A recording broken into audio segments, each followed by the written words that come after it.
নমস্কার বন্ধুরা, আশা করি আপনারা সবাই ভালো আছেন। আমরা সবাই ভালো আছি। তো বন্ধুরা দেখতে পাচ্ছেন এখানে আমি নিয়েছিলাম ১ বাটি সয়াবিন আর হাফ বাটি পরিমাণ বেসন আর একটা হাফ পরিমাণ আ বলা কচু। তো আমরা এটাকে বলা কচু বলি। আপনারা কে কি বলেন অবশ্যই কমেন্টে জানাতে ভুলবেন না।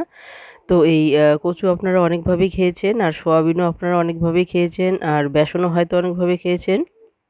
কিন্তু আজকের একটা রেসিপিটা সম্পূর্ণ নতুন একটা ভিন্ন রেসিপি, একটা ইউনিক রেসিপি হতে যাচ্ছে। তো বন্ধুরা বলব অবশ্যই সঙ্গে থেকে পুরো ভিডিওটা দেখবেন স্কিপ না করে। তাহলে আপনারা এই নতুন রেসিপিটা হয়তো আপনারাও সুন্দরভাবে বানিয়ে নিতে পারবেন। তো বন্ধুরা এই রেসিপিগুলো প্রত্যেকেই আমরা খেয়েছি। প্রত্যেকে এই উপকরণগুলো প্রত্যেকেই নানাভাবে আমরা খেয়েছি। তো এইভাবে হয়তো কখনো কারোরই খাওয়া হয়নি। তো অবশ্যই বলব বন্ধুরা যদি এইভাবে রেসিপিটা তৈরি করেন তাহলে এই রেসিপিটা এতটাই সুস্বাদু হয় যে আপনারা ভাত, রুটি, লুচি যে কোনো কিছুর সঙ্গে কিন্তু এটা খেয়ে নিতে পারবেন। তো এটা তো অবশ্যই বলব বন্ধুরা, তো অবশ্যই আপনারা সঙ্গে থেকে পুরো ভিডিওটা দেখুন তাহলে আপনারাও বুঝতে পারবেন কিভাবে এই রেসিপিটা তৈরি হয়ে গেল। এই রেসিপিটা কিন্তু পদে পদে আমি একটা নতুন উপকরণ এর সঙ্গে অ্যাড করব। তো অবশ্যই বলব স্কিপ না করে সঙ্গে থেকে পুরো ভিডিওটা দেখবেন। তো পুরনো বন্ধু যারা আছেন তাদেরকে অসংখ্য ধন্যবাদ। এভাবেই সবসময় পাশে থাকবেন। আশা করি আমিও সবসময়ই চেষ্টা করব আপনাদের পাশে থাকতে। তো হয়তো আমার সবসময় আমি হয়তো তাড়াতাড়ি আপনাদের কাছে পৌঁছতে পারি না।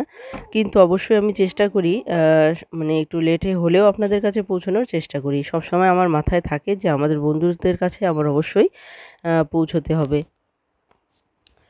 তার জন্য হয়তো আমার লেট হয়ে গেলেও কিন্তু আমি অবশ্যই আপনাদের কাছে পৌঁছে যাই। তো বন্ধুরা এই ভালোবাসা নিয়ে অবশ্যই আপনারা সঙ্গে থাকবেন। আমিও সবসময় চেষ্টা করব আপনাদের কাছে পৌঁছানোর। আর নতুন যারা দেখছেন যারা এখনো বন্ধু হননি তাদেরকে বলব অবশ্যই বন্ধু হয়ে পাশে থাকবেন। তাহলে সবসময় আমিও আপনাদের পাশে থাকতে পারবো। তো বন্ধুরা অবশ্যই লাইক, কমেন্ট, শেয়ার করতে ভুলবেন না আর সাবস্ক্রাইব করে বেল আইকনটিকে ক্লিক করে রাখবেন। তাহলে যে কোনো নতুন ভিডিও আসা মাত্র আপনাদের কাছে পৌঁছে যাবে। আর যারা নতুন দেখছেন যাদের কোনো চ্যানেল নেই তাদেরকেও বলবো অবশ্যই আপনারাও বন্ধু হয়ে পাশে থাকুন। অবশ্যই আপনারাও নতুন রেসিপি এই চ্যানেলে দেখতে পারবেন। তো বন্ধুরা যারা এখনও সাবস্ক্রাইব করেননি তারা কিন্তু এখনই সাবস্ক্রাইব করে দিয়ে ভিডিওটি দেখা শুরু করতে পারেন। তো বন্ধুরা দেখুন এখানে কিন্তু আলুগুলো আমি সুন্দর করে বরফি করে কেটে নিয়েছি। আর কচুগুলো দেখুন আমি এখানে পুরোপুরি ছুলে নিয়েছি। আর এখন কচুগুলোকেও কিন্তু বরফি করে কাটার জন্য আমি কিভাবে কেটে নিচ্ছি সেটা দেখে নিন। কারণ কচুগুলো তো একটু বড় সাইজের, তো এটাকেও কিন্তু একটু বরফি করে কেটে নিতে হবে। যে আলুগুলো যেরকম সাইজের কেটে নিয়েছি ঠিক সেরকম করেই কিন্তু বরফি সাইজের করে নিতে হবে। তো কচুগুলোকে প্রথমে আমি মাঝখানে একটা টুকরো করে নেব। তো দেখতেই পাচ্ছেন এখানে। তো মাঝখানে একটা টুকরো করে নেব। তারপর কিন্তু এর যে বাকি যে অংশটা আছে সেই অংশটাকে তো দেখতেই পাচ্ছেন এখানে চিরচির করে বের করে নিচ্ছি। তো যেন চৌকোনো একটা ভাব আসে সেজন্যই কিন্তু চির করে বের করে নিচ্ছি। তো বন্ধুরা দেখতেই পাচ্ছেন আমি সবসময় চেষ্টা করব যে এই আলুগুলো যেরকম সাইজের ঠিক সেরকম সাইজের করে কচুগুলোকেও কেটে নিতে। যে কোনো রেসিপি যখন আপনারা তৈরি করবেন তো বন্ধুরা সেই রেসিপিগুলো যদি আপনারা একই সাইজের করে কেটে নেন তাহলে দেখতে কিন্তু খুব সুন্দর লাগে। আর খেতেও কিন্তু ভালোই লাগে। তো বন্ধুরা অবশ্যই চেষ্টা করবেন আপনারা যে মাপের আলুগুলো কেটে নেবেন ঠিক সেই সাইজের করে কিন্তু কচুগুলোকেও কেটে নেবেন। তো দেখুন যেখানেই আমার লম্বা মনে হচ্ছে তো সেখানে কিন্তু আমি আবার টুকরো করে নিচ্ছি। কারণ কচুগুলো তো সমান থাকে না। একেকটা একেক দিকে একটু সরু থাকে, একটু মোটা থাকে। তো সেই আন্দাজ মতো কিন্তু আপনারা কচুর যে সাইজটা আছে সেটাকে কিন্তু একটু বাড়িয়ে কমিয়ে চৌকোনা করে কেটে নেবেন। তো দেখতেই পাচ্ছেন এখানে এই কচুটার এই অংশটা কিন্তু আমার একটু বেশি মোটা মনে হচ্ছে যার জন্য আমি এটাকে আলাদাভাবে কেটে নিলাম। আর দেখুন এখন কিন্তু চৌকোনা করে কেটে নিচ্ছি। তো আপনারা অবশ্যই চেষ্টা করবেন এইভাবেই সুন্দর করে কচুগুলোকে কেটে নিতে। তো বন্ধুরা দেখুন কত সুন্দর হয়েছে কাটা। তো এভাবেই সমস্ত কচু আর আলুগুলোকে কিন্তু আমি কেটে নিয়েছি। তো দেখতে পাচ্ছেন কতটা পরিষ্কার পরিচ্ছন্ন লাগছে দেখতে। এরকমই রেসিপিটাও কিন্তু খেতে খুবই সুস্বাদু হবে। তো বন্ধুরা দেখুন আলুগুলো কিন্তু সুন্দরভাবে কেটে নিয়েছি। সমস্ত আলু কেটে নিয়েছি, সমস্ত কচুও কেটে নিয়েছি। এখানে আরও কিছু উপকরণ মেশাবো আমি। তো এখানে আমি ছোলাও মেশাবো। তো অবশ্যই বন্ধুরা স্কিপ না করে সঙ্গে থেকে পুরো ভিডিওটা দেখবেন। তো এখানে দেখুন কড়াই বসিয়ে দিয়েছি আমি। আর কড়াইয়ের মধ্যে দিয়েছি কিছু পরিমাণ জল। আর এখানে যে আলু আর কচুটা আমি রেখেছি সেটা পরিষ্কার করে আবারও ধুয়ে নিয়েছি। আর ধুয়ে নেওয়ার পর দেখুন এখানে কড়াইয়ের মধ্যে দিয়ে দিচ্ছি। তো আলু কচু সবগুলোই কিন্তু আমি একসঙ্গে দিয়ে দেবো। আর একসঙ্গেই আমি কিছুটা পরিমাণ কিন্তু এখানে সেদ্ধ করে নেব। তো বন্ধুরা এখানে যে সোয়াবিনটা দেখেছেন সেই সোয়াবিনটাও কিন্তু এখানেই আমি দিয়ে দেবো সেদ্ধ। তো কিভাবে দেবো অবশ্যই সঙ্গে থেকে পুরো ভিডিওটা দেখতে থাকুন। অবশ্যই আপনাদের ভালো লাগবে। তো বন্ধুরা দেখুন এখানে সমস্ত কচু আর আলুগুলো কিন্তু আমি দিয়ে দিলাম। যেহেতু আলুগুলো ভারী সেগুলো কিন্তু নিচে পড়ে গেছে আর সেগুলো কিন্তু সুন্দর সেদ্ধ হয়ে যাবে। তো বন্ধুরা দেখুন এখানে কচুগুলো কিন্তু সুন্দরভাবে সেদ্ধ হয়ে যাবে। কারণ জল যখন ফুটে উঠবে তখন উপর সমস্তটাই কিন্তু গরম হয়ে যাবে। তো এভাবে কিন্তু নিচে পড়ে থাকলেও যেমন আলুগুলো সেদ্ধ হয়ে যাবে, তো সেরকম উপরে ভেসে থাকলেও কিন্তু কচুগুলো সেদ্ধ হয়ে যাবে। এরই মাঝখানে বন্ধুরা দেখতে পাচ্ছেন এখানে যে কচুগুলো দেওয়া আছে এরই মাঝখানে কিন্তু আমি দিয়ে দেব আমার যে সোয়াবিনগুলো দেখেছেন আপনারা, সোয়াবিনগুলোকে কিন্তু আমি আলাদা করে ভেজে বা ধুয়ে মানে ভিজিয়ে রাখিনি। সোয়াবিনগুলোকে কিন্তু আলাদা করে আমি ভিজিয়ে রাখিনি। এখানে যে কচুগুলো দিয়েছি আমি সেই কচুগুলোর মাঝখানেই কিন্তু সোয়াবিনগুলো পরিষ্কার করে ধুয়ে নেব আর ধুয়ে নেওয়ার পর কিন্তু এখানে দিয়ে দেব। তো সোয়াবিনগুলোকেও কিন্তু আমি এখানে সেদ্ধ করে নেব বন্ধুরা। আলাদা করে কিন্তু সয়াবিনগুলোকে আমি ভিজিয়ে রাখবো না। তো বন্ধুরা দেখতে পাচ্ছেন এখানে কচুগুলো কিন্তু দিয়ে দিয়েছি আর জলও প্রায় মোটামুটি একটুখানি গরম হতে চলেছে। তো এখন আমি এখানে যে সয়াবিনগুলো আছে সেই সয়াবিনগুলো কিন্তু ঠিক মাঝখানে আমি দিয়ে দেবো।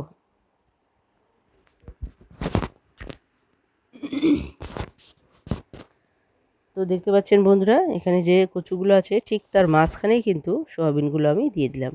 আর সোয়াবিনগুলো কিন্তু এখানেই সেদ্ধ হয়ে যাবে। তো বন্ধুরা দেখতে থাকুন কিভাবে এই সোয়াবিনগুলোকে আবার আমি আলাদা করে নামিয়ে নেব। আর আলাদা করে নামিয়ে নেওয়ার পর সোয়াবিনগুলোকে পরিষ্কার করে আবার ঠান্ডা জলে ধুয়ে তারপর আমি চিপে নেব।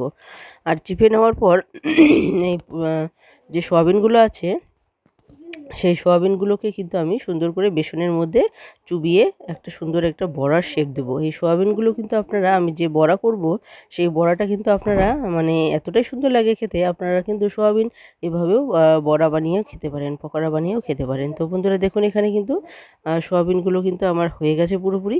তো এখন আমি কিন্তু সোয়াবিনগুলোকে নামিয়ে নেব আর এখানে যে কচুগুলো আছে সেগুলো আবারও 2 মিনিটের মতো জাল করব। তো বন্ধুরা দেখতে পাচ্ছেন যেহেতু মাঝখানে দিয়েছি আমি তো খুব সহজেই কিন্তু সোয়াবিনগুলো উঠে আসছে। আর দু একটা যদি কচু উঠে আসে কোনো ব্যাপার নাই, পরে আপনারা হাত দিয়ে সেটাকে আবার নামিয়ে নিতে পারবেন।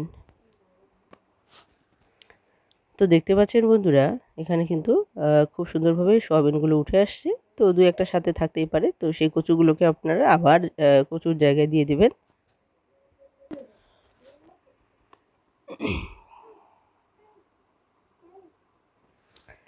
তো দেখতে পাচ্ছেন বন্ধুরা এভাবে কিন্তু সমস্ত সোয়াবিনগুলোকে আমি উঠিয়ে নেব।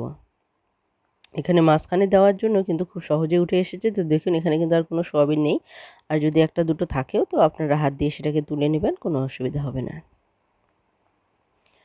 তো দেখতে পাচ্ছেন বন্ধুরা এখানে কচু আর যে আলুগুলো আছে সেগুলো আমি আরও 2 মিনিটের মতো একটু সেদ্ধ করে নেব। ততক্ষণ আমি এই সোয়াবিনগুলো একটু ঠান্ডা জলে ধুয়ে পরিষ্কার করে চিপে নেব। তো দেখতে পাচ্ছেন এখানে সোয়াবিনগুলোকে ঠান্ডা জলে ধুয়ে আবার পরিষ্কার করে চিপে নিয়েছি আর আলু আর যে কচুগুলো আছে সেগুলো আমার সেদ্ধ হয়ে গেছে। এখন আমি এগুলো নামিয়ে নেব।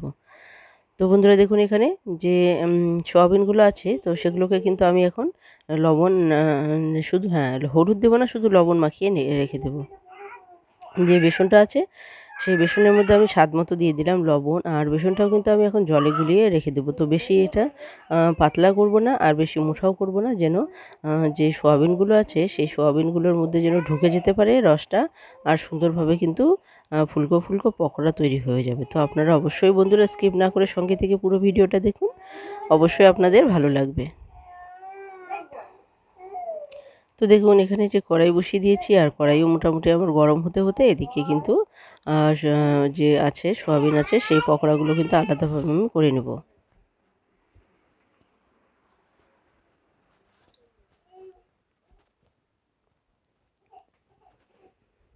তো দেখতে পাচ্ছেন এখানে কড়াই বসিয়ে দিয়েছি আর আমি আলাদাভাবে প্রেসারে কিন্তু সেদ্ধ করে নিয়েছি। তো দেখতে পাচ্ছেন এখানে ছোলা নিয়েছি, মানে হাফ বাটি পরিমাণ ছোলা নিয়েছি। তো এই ছোলাগুলোকে কিন্তু প্রেসারের মধ্যে সেদ্ধ করে নিয়েছি, দেখতে পাচ্ছেন আপনারা দেখুন। আর এদিকে কিন্তু কড়াইও পুরোপুরি গরম হয়ে গেছে আর আমি এখানে দিয়ে দিলাম সর্ষের তেল আর এখানে কিছু দিয়ে দিব ফোড়ন। তো অবশ্যই বন্ধুরা দেখতে থাকুন কিভাবে আমি এই রেসিপিটা তৈরি করি এবং কিভাবে এই রেসিপিটা সুস্বাদু হবে। তো অবশ্যই কিন্তু এটা দেখার প্রয়োজন আছে। তো অবশ্যই যদি আপনাদের ভালো লেগে থাকে তো অবশ্যই আপনারাও কিন্তু এই রেসিপিটা অবশ্যই বাড়িতে বানিয়ে খেতে পারেন বা খাওয়াতে পারেন সবাইকে। তো বন্ধুরা দেখুন এখানে যে ছোলাগুলো আছে সেদ্ধ হয়েই গেছে। তো এই ছোলাগুলোকে আমি কিন্তু প্রথমেই দিয়ে দেবো, একটু ভেজে নেব। তো এখানে আমি দিয়ে দিচ্ছি বন্ধুরা দেখুন কাঁচা লঙ্কা, শুকনো লঙ্কা। তো দেখুন এখানে নিয়েছি কিছু পরিমাণ কাঁচা লঙ্কা আর কিছু পরিমাণ শুকনো লঙ্কা। তো একটু ঝাল ঝাল হলেই কিন্তু বেশি ভালো লাগবে। যে কোনো কিন্তু ডালনার টাইপের বা রেসিপি যদি একটু ঝাল ঝাল হয় সেটা কিন্তু খেতে ভালো লাগে। রুটি, লুচি বা যে কোনো কিছুর সঙ্গেই কিন্তু খেতে কিন্তু ভালোই লাগে। তো বন্ধুরা দেখুন এখানে পাঁচফোড়নও দিয়ে দিয়েছি। আর এখন আমি দিয়ে দিলাম সেদ্ধ করা যে ছোলাগুলো আছে সেই ছোলাগুলো কিন্তু আমি দিয়ে দিলাম। আর ছোলাগুলো কিন্তু আমি সেদ্ধ করে নেওয়ার পর ভালোভাবে ধুয়ে নিয়েছি। কারণ এই ছোলার মধ্যেও কিন্তু অনেক নোংরা থাকে। তো অনেকটাই কালো জল বেরিয়ে আসে। তো আপনারা কিন্তু অবশ্যই ২-৩ ধোয়া ভালো করে পরিষ্কার করে মানে কুচলে ভালো করে ধুয়ে নেবেন। তাহলে দেখবেন অনেকটাই কালো জল কিন্তু বেরিয়ে যাবে। তো বন্ধুরা দেখুন এখানে কিন্তু ছোলাগুলো কিন্তু সুন্দরভাবে ভাজা হয়ে গেছে। আর ছোলাগুলো কিন্তু ফেটে গেছে। তো দেখুন এখানে কিন্তু যেহেতু তেল বেশি আছে তো ছোলাগুলো দেওয়া মাত্রই কিন্তু একটু ফাটা হয়ে গেছে। কারণ এই মানে ছোলাটা কিন্তু খুব সুন্দরভাবে ভাজা হয়ে গেছে। এতে করে ছোলার যে স্বাদ, সেই স্বাদটা কিন্তু আরও অনেকটাই বেড়ে গেল। তো এখন যে আমার উপকরণগুলো আছে আলু আর কচু সেগুলো আমি এখানে দিয়ে দেবো। আর দিয়ে দেওয়ার পরও কচু আর আলুগুলোকে কিন্তু ভালো করে ভেজে নেব। তো বন্ধুরা অবশ্যই আপনারা চেষ্টা করবেন আপনারা যখন রান্না করবেন তখন ছোলা, কচু আর আলুগুলোকে কিন্তু একসঙ্গে ভালো করে ভেজে নেবেন। তো ছোলাগুলো আমার ভাজা হয়ে গেছে। তো ছোলাগুলো পরে দিলে হয়তো এতটা সুন্দর করে ভাজা হতো না। যার জন্য কিন্তু ছোলাগুলোকে আমি আগেই ভেজে নিয়েছি। আর এখন আমি কচু আর আলুগুলোকে দিয়ে দিলাম। আর কচু আর আলুগুলোকে কিন্তু সুন্দরভাবে ভেজে নেব। তো ভেজে নেওয়ার মধ্যে কিন্তু অনেকটা আলু কিন্তু সেদ্ধ হয়ে যাবে, কচু সেদ্ধ হয়ে যাবে। কিন্তু সেদ্ধ করে নেওয়ার সময় কিন্তু পুরোপুরি আমি একদম গলিয়ে সেদ্ধ করে নেইনি। প্রায় 60-70% এর মতো কিন্তু আলু আর কচুগুলোকে সেদ্ধ করে নিয়েছি। এখন বাকিটা কিন্তু কষানোর সময় সেদ্ধ হয়ে যাবে। তো বন্ধুরা দেখুন এখানে যে সোয়াবিন আছে তো আমি বলেছিলাম লবণ মাখিয়ে নেব। তো এখন কিন্তু লবণ মাখিয়ে নিলাম। আর গোলাটাও আমার রেডি হয়ে গেছে। কিছুটা সময় আমি রেখে দিয়েছি গোলাটা করে। তো দেখুন গোলাটা কিন্তু আগে একটু করে ভালো করে ফেটিয়ে নিলে কিন্তু বেশ স্পঞ্জি একটা ভাব আসে। তো অবশ্যই আপনারা গোলাটাকে ভালো করে ফেটিয়ে নেবেন। তো দেখুন এইদিকে পাশে আমি আরেকটা কড়াই বসিয়ে দিয়েছি। তো এই লোহার কড়াই বসিয়ে দিয়েছি। তো এখানে আমি যে সোয়াবিনের পকোড়াগুলো তৈরি করে নেব। আর অন্যদিকে কিন্তু আমি কড়াইয়ের মধ্যে বসিয়ে দিয়েছি আলু আর যে কচুগুলো আছে সেগুলো ভাজা হতে কষানো হতেই কিন্তু এদিকে আমার পকোড়াগুলো রেডি হয়ে যাবে। তো বন্ধুরা দেখুন এভাবে কিন্তু একটা করে ছাড়বেন। তাহলে সুন্দর করে পকোড়াগুলো খুব সুন্দর হবে। তো দেখুন এখানে হাতের ছিটে ফোটাতেও কিন্তু কয়েকটা পড়ছে বেসনের মানে ফোঁটা। তো কোনো অসুবিধা নেই। এগুলো আপনারা মানে সুন্দর করে ভাজা করে কিন্তু এগুলোও আপনারা দিয়ে দিতে পারবেন। কোনো অসুবিধা হবে না তাতে। তো এখানে যতগুলো তেল আছে তো সেই তেলেই যতগুলো দেওয়া যাচ্ছে সোয়াবিন তো ততগুলো আমি সোয়াবিন এখানে দিয়ে দেবো। তাহলে এখানে তাড়াতাড়ি সোয়াবিনগুলো এদিকে হয়ে যাবে ভাজা। আর ওইদিকে কিন্তু আমার রেসিপিটা পুরোপুরি তৈরি হয়ে যাবে। তো বন্ধুরা দেখুন এদিকে সোয়াবিনগুলো ভাজতে আমার কচু আর আলুগুলো যা আছে সেগুলো কিন্তু ভাজা হয়ে যাবে। তো বন্ধুরা এই রেসিপিটা আপনাদের কেমন লাগছে অবশ্যই কমেন্টে জানাতে ভুলবেন না। যারা পুরনো বন্ধু আছে তাদেরকে আবারও বলছি অসংখ্য ধন্যবাদ বন্ধুরা। অনেকটাই আপনাদের ভালোবাসার জন্যই কিন্তু আমি এগিয়ে আসতে পেরেছি। তো অবশ্যই বলব এভাবেই সবসময় পাশে থাকবেন। আর নতুন বন্ধুরা যারা দেখছেন যারা এখনও বন্ধু হননি তারা অবশ্যই বলব আপনাদের বন্ধুত্বের খুবই প্রয়োজন। কারণ আপনাদের বন্ধুত্ব ছাড়াও কিন্তু আমরা এগিয়ে যেতে পারবো না। তো অবশ্যই বন্ধুরা লাইক, কমেন্ট, শেয়ার করতে ভুলবেন না। আর সাবস্ক্রাইব করে বেল আইকনটিকে ক্লিক করে রাখবেন। তাহলে যে কোনো নতুন ভিডিও আসা মাত্রই আপনাদের কাছে পৌঁছে যাবে। আর অবশ্যই আমিও চেষ্টা করব সবসময় আপনাদের পাশে থাকতে। আর যে সমস্ত বন্ধুরা কোনো চ্যানেল তৈরি করেননি তাদেরও বলব অবশ্যই বন্ধু হয়ে পাশে থাকবেন। কারণ আপনাদের ভালোবাসা একান্তই প্রয়োজন। কারণ আপনাদের ভালোবাসা ছাড়া কিন্তু আমরা এগিয়ে যেতে পারবো না কখনোই। তো অবশ্যই বলব বন্ধুরা সবসময় ভালোবাসা নিয়ে পাশে থাকবেন। তাহলে আপনারাও সবসময় যে কোনো মানে সময়ে নতুন ভিডিও কিন্তু আপনারা দেখতে পারবেন। তো বন্ধুরা দেখুন এখানে যে কচু আর আলুগুলো আছে আমি কিন্তু লবণ ছাড়াই ভেজে নিয়েছি। তো ভেজে নেওয়ার পর আবারও এখানে লবণ আর হলুদ দিয়ে দিলাম। আর লবণ আর হলুদ দেওয়ার পর এখানে আরও 2-3 মিনিটের মতো আরও ভালো করে সুন্দর করে ভেজে নেব। তো বন্ধুরা দেখতে পাচ্ছেন এখানে কচু আর আলুটা আমি এমনি ভেজে নিয়েছিলাম। কারণ লবণ দিলে অনেক সময় জল বেরিয়ে আসে। যার জন্য লবণটা একটু পরে দিলাম। আর এখন লবণ দিয়ে যেহেতু আমার এটা ভাজা হয়ে গেছে তো এখন আমি এটা লবণ আর হলুদ দিয়ে সামান্য আবারও কিছুক্ষণ ভেজে নেব। আর ভেজে নেওয়ার পর আমি এখানে আমার যে মশলা সেই মশলাগুলো আমি দিয়ে দেবো। তো বন্ধুরা দেখুন এখানে পকোড়াগুলো কিন্তু তৈরি হয়ে গেছে, সোয়াবিনের পকোড়া। তো বন্ধুরা আপনারা কিন্তু এই সোয়াবিনের পকোড়াটা এরকম করে ঝোলে না দিয়ে আপনারা কিন্তু এমনিতেও খেয়ে নিতে পারবেন। এটা কিন্তু খেতে খুবই সুস্বাদু হয়, মানে খেতে খুবই ভালো লাগে। তো দেখুন এখানে কিন্তু মানে মুচমুচে একটা পকোড়া তৈরি হয়ে গেছে। তো বন্ধুরা দেখুন, তো অবশ্যই বলব যদি আপনাদের এরকম পকোড়া খেতে ইচ্ছা করে তো অবশ্যই কিন্তু সোয়াবিন আপনারা এইভাবে পকোড়া বানিয়ে খেয়ে নিতে পারেন। তো বন্ধুরা দেখুন এদিকে আমার কিন্তু লবণ আর হলুদ দেওয়ার পর আমি কিছুটা পরিমাণ কিন্তু ভেজে নিয়েছি। এখন আমার যে মশলাগুলো আছে সেই মশলাগুলো কিন্তু আমি এখানে দিয়ে দেবো। তো বন্ধুরা দেখুন এখানে যেহেতু এটা ডালনা টাইপের একটা রেসিপি, তো দেখুন এখানে আমি 2 চামচ পরিমাণ আদা বাটা নিয়েছি। আর এখানে হাফ চামচ পরিমাণ দিয়ে দিলাম হলুদ গুঁড়ো, হাফ চামচ পরিমাণ কাশ্মীরি লঙ্কা গুঁড়ো, আর এখানে দিয়ে দেবো আমি হাফ চামচ পরিমাণ যে জিরে গুঁড়ো। তো দেখতেই পাচ্ছেন এখানে হাফ চামচ পরিমাণ জিরে গুঁড়ো দিলাম। এখন মশলাগুলোকে আমি জলে গুলে নেব। আর জলে গুলিয়ে নিলেই কিন্তু আমি এখানে কষানোর সময় দিয়ে দেবো। তো বন্ধুরা দেখুন অনেকটা পরিমাণ জল দিয়েছি, কারণ যে কোনো মশলায় যদি জলে গুলে দেওয়া যায় তাহলে এর কালারটা কিন্তু খুবই সুন্দর আসে। তো বন্ধুরা অবশ্যই চেষ্টা করবেন আপনারাও যে কোনো শুকনো মশলা যখন আপনারা দেবেন তখন যদি এরকম জলে গুলে নেন তাহলে দেখবেন আপনার রেসিপিটাও কিন্তু খুব সুন্দর কালারফুল হবে। তো বন্ধুরা দেখতে পাচ্ছেন এখানে কিন্তু আমি মশলাগুলো আমার আর এখন রেডি হয়ে গেছে, আর এখানে ভাজাটাও কিন্তু পুরোপুরি হয়ে গেছে। আর এখন কিন্তু এখানে আমি দিয়ে দেবো। তো এখানে কিন্তু সমস্ত উপকরণগুলো কিন্তু পুরোপুরি সেদ্ধ হয়ে গেছে। এখন আমার যে মশলাগুলো আছে তো দেখুন এখানে জল সমেত দিয়ে দিলাম, আর এখন আমি আরও কিছুটা জল কিন্তু এখানে দিয়ে দেবো। তাহলে মশলার সঙ্গে কিন্তু সুন্দরভাবে এই আলু আর কচুটা যে আছে সেটা কিন্তু সুন্দরভাবে কষানো হয়ে যাবে। তো বন্ধুরা দেখুন এখানে মশলা দেওয়ার পরেও কিন্তু আমি আর কিছুটা পরিমাণ জল এখানে দিয়েছি, হাফ বাটি পরিমাণ। তো এটা এখন ভালোভাবে কষিয়ে নেব। তো বন্ধুরা এদিকে কষাতে কষাতে কিন্তু আমার যতগুলো সোয়াবিন আছে সমস্ত সোয়াবিনগুলোই কিন্তু পকোড়া তৈরি হয়ে যাবে। তো বন্ধুরা দেখুন কতটা সুন্দর হয়েছে দেখতে। তো এটা কিন্তু খেতে খুবই সুস্বাদু হয়েছে। তো অবশ্যই বলব আপনারা এটা কিন্তু লুচি, রুটি, ভাত যেকোনো কিছুর সঙ্গে খেয়ে নিতে পারবেন। এটা কিন্তু খেতে এতটাই সুস্বাদু। তো বন্ধুরা আমার এই রেসিপিটা যদি ভালো লেগে থাকে তাহলে অবশ্যই আপনারাও বাড়িতে বানিয়ে খাবেন, দেখবেন আপনাদেরও ভালো লাগবে। তো বন্ধুরা দেখুন এখানে আমার কষানো হয়ে গেছে পুরোপুরি। এখন আমি দিয়ে দিলাম জল, আর এখানে বলবো একটু জল একটু বেশি করেই দেবেন, কারণ এই জলের মধ্যে কিন্তু সোয়াবিনগুলো দেওয়া মাত্রই সোয়াবিনগুলো কিন্তু অনেকটা জলই টেনে নেবে। তো অবশ্যই আপনারা কিন্তু এরকম ঝোলঝোল টাইপেরই একটু জল দেবেন, আর নামানোর সময় কিন্তু অবশ্যই ঝোলঝোল টাইপের নামাবেন, কারণ এটা যখনই ঠান্ডা হয়ে যাবে তখনই দেখবেন সোয়াবিনগুলো কিন্তু সমস্ত রস টেনে নেবে আর রসে টইটুম্বুর হয়ে থাকবে। এটা কিন্তু খেতে খুবই ভালো লাগে। তো সোয়াবিনগুলো যদি এরকম রসে টইটুম্বুর হয়ে থাকে আর সেটা কিন্তু খেতে খুবই ভালো লাগবে। তো বন্ধুরা দেখুন এখানেও কিন্তু আমার সোয়াবিনগুলো পুরোপুরি ভাজা হয়ে গেছে। এদিকে জল গরম হতে হতেই বাকি সোয়াবিনগুলো কিন্তু আমার ভাজা হয়ে যাবে। তো এইভাবে সমস্ত সোয়াবিনগুলোকে আমি এদিকে ভাজা করে নিয়েছি, আর এদিকে আমার রেসিপিটাও কিন্তু তৈরি হয়ে যাচ্ছে। তো দেখুন এখানে গরমাগরম যে পকোড়াগুলো তৈরি হচ্ছে সোয়াবিনের, সেগুলো কিন্তু আমি দিয়ে দেবো গরম গরমই। তো বন্ধুরা দেখুন এখানে ঝোলের জল পুরোপুরি ফুটে উঠেছে। তো বন্ধুরা দেখুন এখানে পুরোপুরি পকোড়াগুলো তৈরি হয়ে গেছে, আমি নামিয়ে নিয়েছি এখন। তো এখন গরমাগরম এই পকোড়াগুলো কিন্তু আমি এখানে দিয়ে দেবো। তো আর এদিকে জালটা পুরোপুরি কিন্তু করে নিতে হবে। দেখুন একটা দেখিয়ে দিচ্ছি কতটা ক্রিস্পি হয়েছে, যেহেতু বেসন দেওয়া। তো দেখতেই পাচ্ছেন এখানে বেসন দেওয়ার জন্য কিন্তু এটা খুব সুন্দর একটা নরম একটা ক্রিস্পি ভাব চলে এসেছে। তো বন্ধুরা অবশ্যই এই সয়াবিনের পকোড়াগুলো কিন্তু এমনিতেও খেতেও খুবই ভালো লাগে। তো বন্ধুরা দেখুন এখানে কিন্তু অনেকটা সময় আমার জাল হয়ে গেছে। তো আমি বলেছি অবশ্যই আপনারা এখানে কিন্তু ঝোলের মতোই জল দেবেন।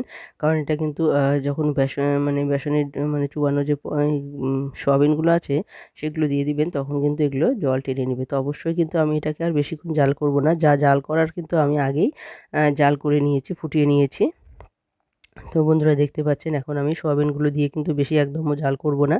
সোয়াবিনগুলো দেওয়া মাত্রই দেখুন এখানে আমি দিয়ে দিচ্ছি গরম মশলা। তো আন্দাজ মতো আমি এখানে 1 চামচ পরিমাণ গরম মশলা এখানে দিয়ে দেব। তো এখানে কিন্তু গরম মশলা আমি দিয়ে দিলাম। তো বন্ধুরা দেখতেই পাচ্ছেন এখন শুধু একটুখানি জাস্ট নাড়াচাড়া করেই কিন্তু এটা আমি নামিয়ে নেব, কারণ এখানে যে রসটা দেখতে পাচ্ছেন এই রসটা কিন্তু পুরোপুরি ঠান্ডা হলে কিন্তু সোয়াবিনগুলো টেনে নেবে, চুষে নেবে, তাতে করে কিন্তু এটা শুকনো হয়ে যাবে।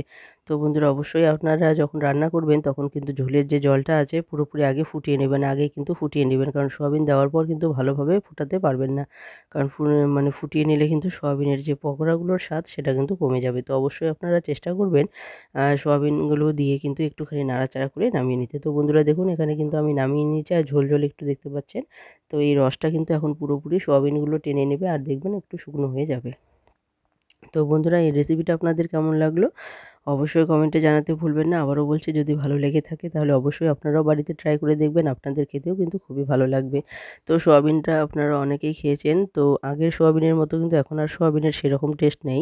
আমরা ছোটোবেলায় যেরকম সোয়াবিন খেতাম, তো সেই সোয়াবিনের কিন্তু অনেকটাই মানে স্বাদ ছিল, সুস্বাদু ছিল। তো ছোটোবেলার সেই স্বাদ যদি আপনারা ফিরে পেতে চান তাহলে অবশ্যই বলব এভাবে একবার বানিয়ে খেয়ে দেখবেন, অবশ্যই আপনাদের ভালো লাগবে। তো বন্ধুরা, এই ছোটোবেলার সোয়াবিনের স্বাদ ফিরে পেতেই কিন্তু আজকের এই নতুন রেসিপি। তো বন্ধুরা, অবশ্যই চেষ্টা করবেন আপনারাও এভাবে তৈরি করে নিতে। তো আশা করি আপনাদের ভিডিওটা ভালো লেগেছে। সবাইকে অসংখ্য ধন্যবাদ।